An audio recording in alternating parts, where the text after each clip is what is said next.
Isang magandang gabi po sa ating lahat mga kapatid ko kay Kristo, sa mga kaibigan ko po na makakapanood ng video ito. Narito po muli ang inyong abang lingkod.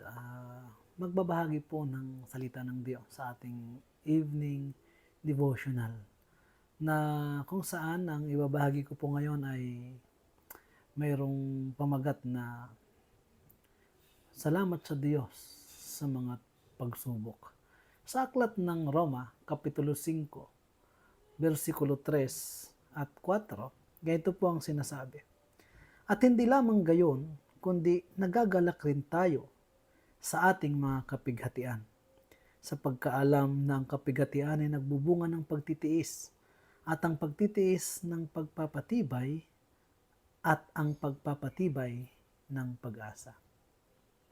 Kung minsan tayo po ay maraming pong kinukomplain tungkol sa mga pagsubok nating naranasan sa buhay, mga kahirapan.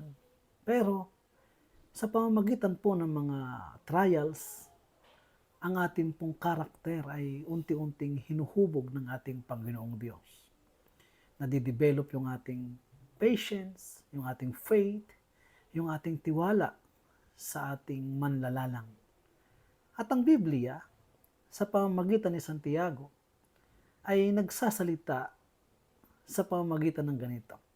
Sa aklat ng Santiago, Kapitulo 1, versikulo 2 hanggang 3. Mga kapatid ko, ituring ninyong buong kagalakan kapag kayo'y nahaharap sa sari-saring pagsubok. Yamang inyong nalalaman na ang pagsubok sa inyong pananampalataya ay nagbubunga ng pagtitiis.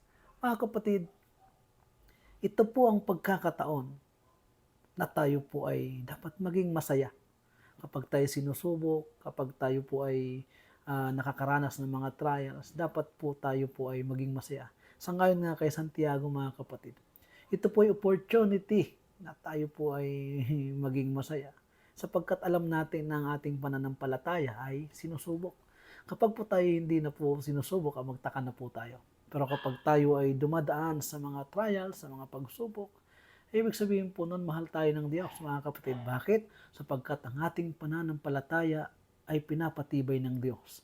Ang ating pong pagtitiwala sa Diyos ay Kanya pong hinuhubog. Yung ating pasensya, yung ating kagalakan sa pamamagitan ng mga pagsubok na ito ay na-exercise, mga kapatid. Minsan sa panahon ng madilim na dako ng ating buhay, na para bagang tayo po ay nawawala na ng pag-asa.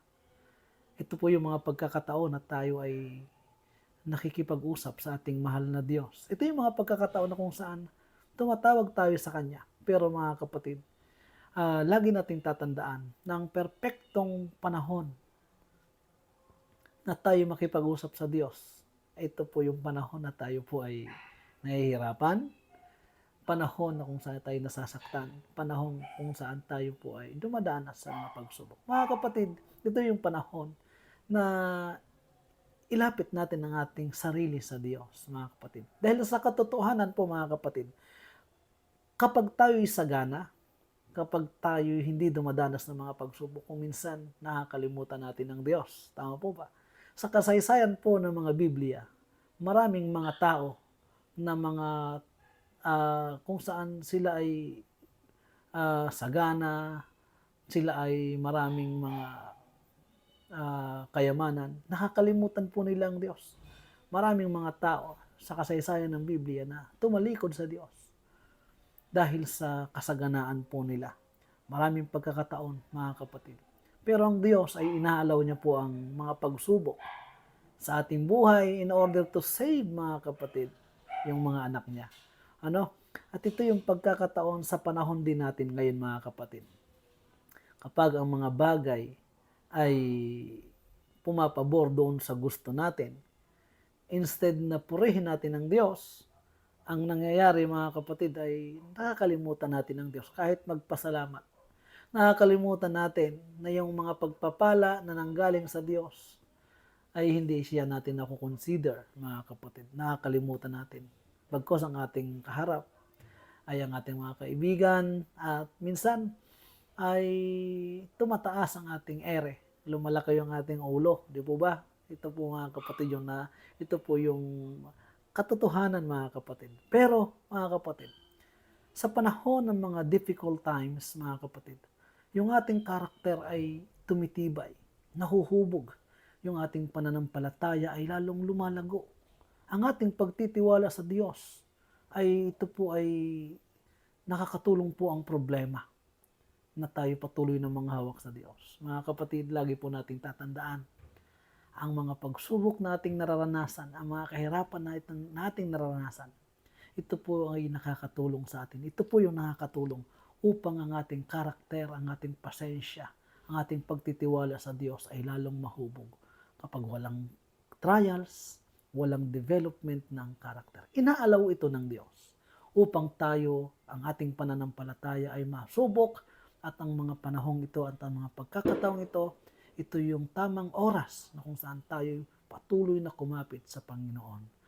Ito po mga kapatid ay isang bagay na dapat nating matutunan na hindi lamang sa kasiyahan, hindi lamang sa katuwaan, tayo magpasalamat at magpuri sa Diyos at kilalanin siya. Bagkus, sa panahon ng maraming pagsubok sa ating buhay, trials, dapat po tayong magpasalamat at magpuri sa Diyos. Magandang gabi po sa ating lahat.